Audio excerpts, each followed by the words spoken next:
네, 안녕하세요. 루이비통 맛이 가나요, 저희?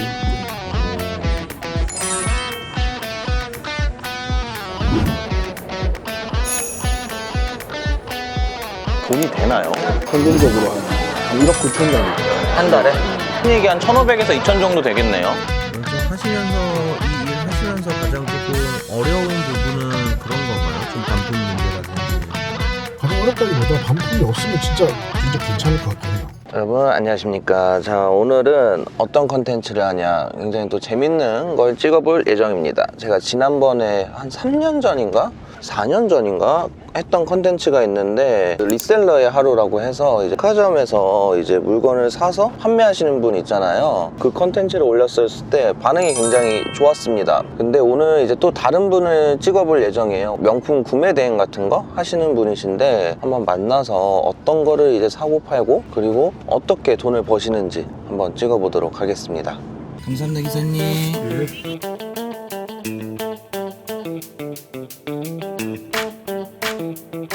지금 현대백화점 무역점에 왔습니다. 일단 라운지에서 보기로 했는데, 대부분 이렇게 리셀 많이 하시는 분들이 백화점에서 구매를 많이 하다 보니까 대부분 VIP신가 봐요. 컨텐츠 제가 찍었던 게 한 3년? 4년 됐는데, 그때랑 지금이랑 뭐 트렌드도 많이 바뀌고 명품이나 이런 뭐랄까 한정판 이런 게 굉장히 전성기였을 때예요. 그래서 그런 분들이 돈을 많이 버셨을 것 같은데, 사실 지금은 인기가 많이 줄었잖아요. 그래서 지금도 이게 저는 돈이 되나? 이 시장이? 궁금해요. 그냥 사실 예전에는 뭐 샤넬이나 이런 것도 오픈런 굉장히 많이 하고 줄을 많이 섰는데, 지금은 그런 것도 많이 빠졌잖아요. 그래서 어떻게 돈을 버는지 좀 궁금하긴 합니다.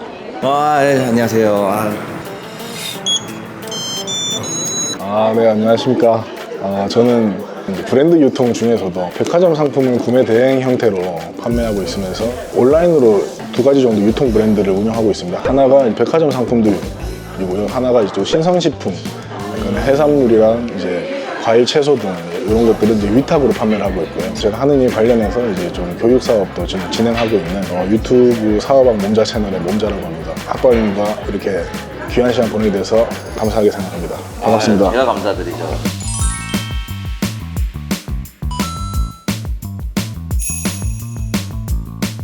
혼자님 같은 경우는 제가 어느 날 유튜브를 보는데 너무 콘텐츠가 저랑 이제 비슷하면서도 너무 또 다른 느낌이니까 너무 재밌는 거예요. 저는 이제 사서 리뷰를 하는 느낌의 콘텐츠고, 온자님 같은 경우는 이제 주문을 받으면은 그걸 백화점에서 사서 어느 정도 이제 마진을 붙여서 판매를 하는 그런 이제 사업을 하시고 계시잖아요. 네. 제가 예전에 사실 비슷한 거를 한번 찍었던 적이 있어요. 네, 그리고 지난번 컨텐츠에 출연해 주셨던 분들은 상품의 희소성을 미리 예측하고 먼저 이제 피가 붙을 확률이 높은 상품들을 선사입을 해서 뭐 시장에 재고가 소진되거나 이렇게 더 이상 입고가 안 되는 그 시기가 왔을 때 조금 좋은 피를 붙여서 판매하는 그런 형태의 컨텐츠였고, 맞아요.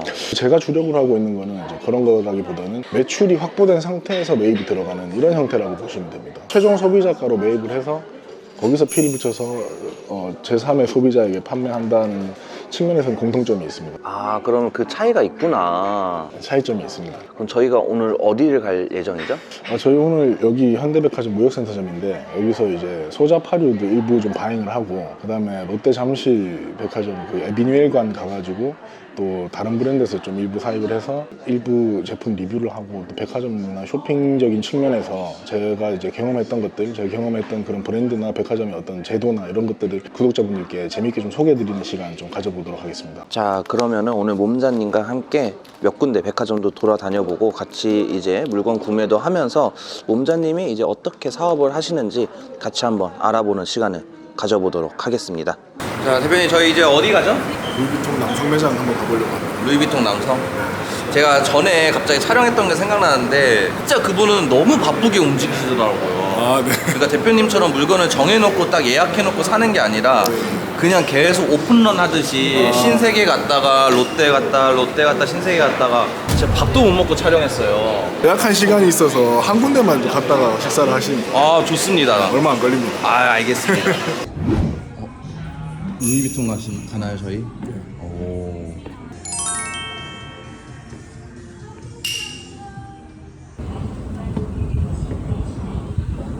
아까 그 지갑 사신 거예요? 네. 반지갑, 카드 지갑 있던데 어떤 거 사신 거예요? 둘 다 하나씩 샀습니다. 둘 다요?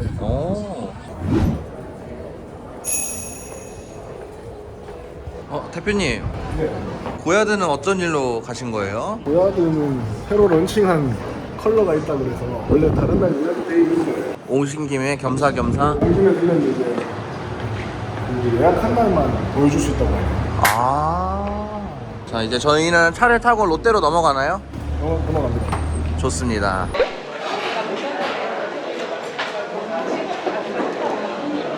이 일은 언제부터 하시게 된 거예요? 23년도 9월부터 1년 6개월 조금 안 됐습니다. 저는 사실 올 때 궁금했던 게 이게 과연 돈이 될까였거든요. 이제 백화점도 많이 다니고 그리고 명품도 이제 많이 구매를 해봤는데 사실 그냥 가서 사면 되는 거 아닌가라는 생각이 들었거든요. 돈이 되나요? 사실 이거 제가 봤을 때는 한 달에 몇 천만 원씩 버는 거는 좀 어려울 것 같아요. 일반 직장인 월급 정도 수준이라면 충분히 가능한데 누구나 다 할 수 있는 건 아니고 백화점 가는 것 자체가 좀 편해야지 하기가 용이합니다. 당일 매입 당일 출고 원칙으로 하고 있기 때문에 서울 경기 지역에만 명품이 밀집돼 있죠.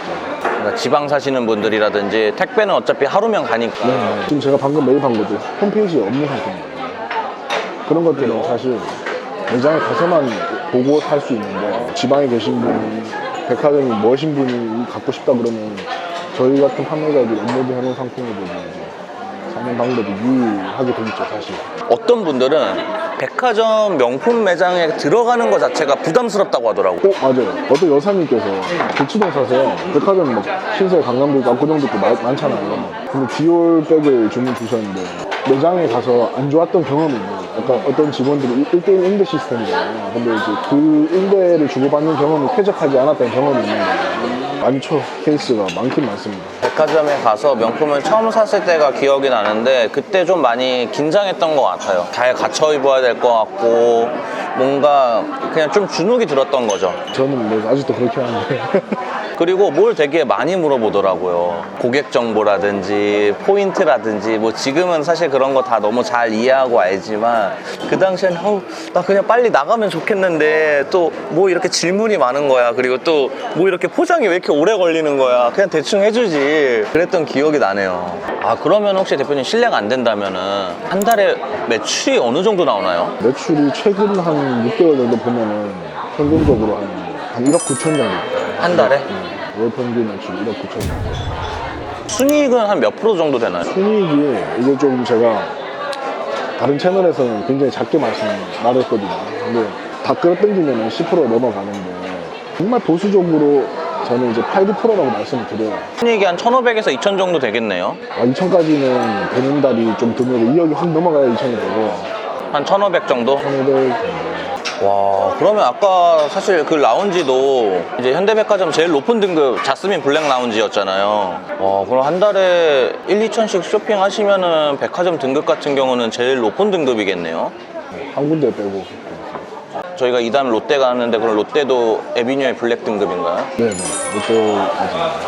근데 대표님 약간 몸이 화가 나 있네요. 저 실례하겠습니다.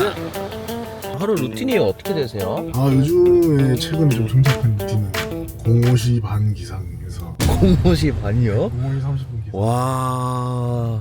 운동을 헬스장을 일단 가거든요. 그리고 집에 와서 7시쯤 나오죠. 이제 9시에는 우리 또 과장님이 출근하니까 그 전까지 뭐 개인적인 거 뭐 좀 책 좀 보고 강의 듣는 것도 좀 듣고. 어떤 강의를 들으세요? 요즘에는 이제 뭐 컨텐츠 마케팅이나 영상 편집하는 거 그거 결제했는데 못 듣고 있어요. 그러면 이제 9시에부터는 택배 출고된 이후 시점부터 아침 9시까지 이제 들어온 주문건에 대해서 이제 동선이나 이런 재고 유무, 그러니까 주문 이행 여부를 결정을 하는 시간이죠. 그럼 이제 9시 반에서 10시 사이에 동선이 결정이 되고, 오픈런을 하려고 막 10시 반에 딱 맞춰가는 일은 없는데 보통 10시 반에서 11시 사이에는 도착하게끔 해서 하루에 많게는 뭐 3군데까지도 가는데 요즘은 2군데에서 끝내려고 하는 편. 그 바인 작업이 끝나면 이제 한두 시가 되거든요. 저희 같은 기준에서는 이제 택배 집하 시간이, 그러니까 이제 계약 택배가 지파를 오는 시간이 3시로 약속이 돼 있기 때문에 아 3시 전에는 물건을 포장해서 배송까지 해드려야 되는구나. 이제 바잉 작업이 좀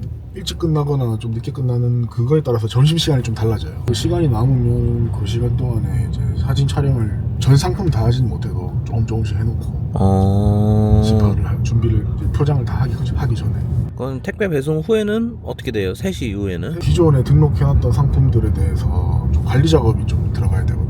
이제 네. CS 관련된 부분도 처리를 해야 되고 그리고 기존 등록해놨던 상품들이 저희가 재고를 다 가지고 하는 게 아니기 때문에 어쨌든 매장과의 재고가 실시간 연동되는 건 불가능하잖아요. 네. 그래서 그 부분들을 최대한 저희 루틴에 맞춰서 최신화 작업을 그쵸. 하고 네. 매일 다 하지는 못하고 조금씩 나눠가지고 거래처마다 다른데 어떤 백화점 상품 같은 경우에는 뭐 2주에 한 바퀴씩 돌아가게끔 하고 재고랑 원가 정보에 대한 최신화 작업을 하고 그 다음에 이제 오늘 나간 상품들에 대해서 어디서 매입을 했는지 어떤 상품을 매입했고 어떤 플랫폼에서 판매가 됐는지 이런 것들 건바이건으로 다 정리를 하고 그래서 이제 얼마가 남았는지까지 그거를 장부 정리라고 저는 표현을 하고요. 그 다음에 또 신규 상품을 계속 지속적으로 이제 조금씩 계속 등록을 해야 되는 거거든요. 놔버리니까 꺾이더라고요 사실. 그 작업을 하면은 보통 6, 7시 이렇게 됩니다.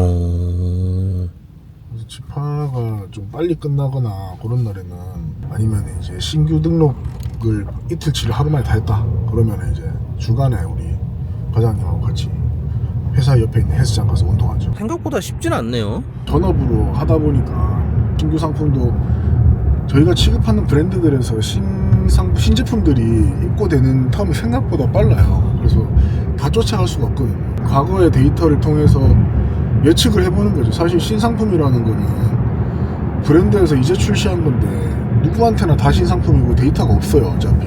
네. 그래서 이제 빨리 그거를 이제 등록을 해보고 다른 것들은 등록하면 다음 날에도 바로 판매가 되기도 하거든요. 그리고 어떤 것들은 뭐 한 달, 2달, 3달이 지나고 소식 없는 것들도 있고 지당한 판매 실적을 가지고 아 요거는 되겠다 저건 되겠다 이런 어렴풋하게나마 그런 안목이 좀 있는 게 유리하겠다 이런 생각을 좀 하고 있습니다. 보내기만 하면 또 되는 게 아니라 또 반품도 있기 때문에 맞아. 반품이 좀 있습니다. 좀 있어서 아마존 구매대 이런 뭐 일반적인 공산품 같은 경우에 제가 하고 있는 신선식품도 마찬가지고 사실 반품 받으면 그거가 이제 처리가 안 돼요. 그냥 그거를 이제 재고로 안 넣는다거나 폐기를 한다거나 이렇게 가야 되는데 저희는 이제 금액이 크기 때문에 그쵸. 그렇게 할 수가 없거든요. 아 그게 조금 어려움이 있겠네요. 네. 안 해줄 수도 없는 거고.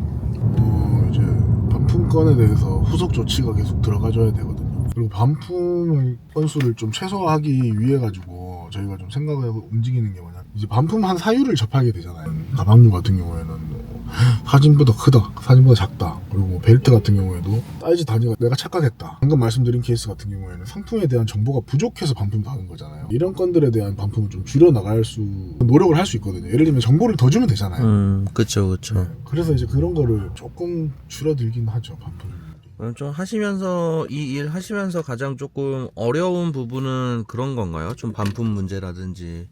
가장 어렵다기보다 반품이 없으면 진짜 괜찮을 것 같긴 해요. 그리고 이제 저희 같은 경우에는 주 거래처가 백화점이다 보니까 일반적인 거래처들이랑 좀 다른 특성이 한 3가지 정도 있어요. 각 백화점별로 상품권이라는 걸 운영하기도 하고, 그리고 백화점의 실적이라는 게 누군가에게 또 가치를 가지기도 하고, 그런 부분들에 대해서 저희가 이제 수익화를 하는 작업들이 따라 붙어야 되거든요.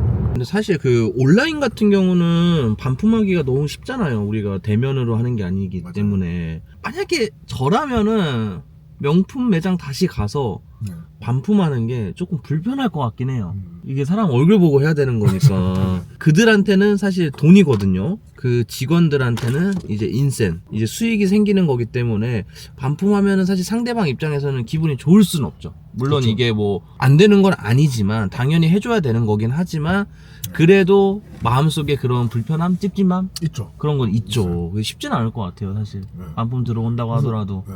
반품을 음. 하는 게 최선은 아니에요, 사실. 왜냐면은 저희도 반복적으로 이제 이렇게 이제 소통을 하게 되는 네. 브랜드 담당자들도 계신데 우호적인 관계들이 형성될 건데 반품 작업을 계속 하게 되면 조금 그런 부분에 저해가 되죠. 사실. 그쵸. 말씀하신 그런 내용 때문에 지금. 얘기하다 보니까 다 왔네 벌써. 저희가 이제 에비뉴에 도착을 했습니다. 이거 사시는 거예요? 이거는 작년에 얼마 정도 쓰신 거예요, 백화점에? 그때는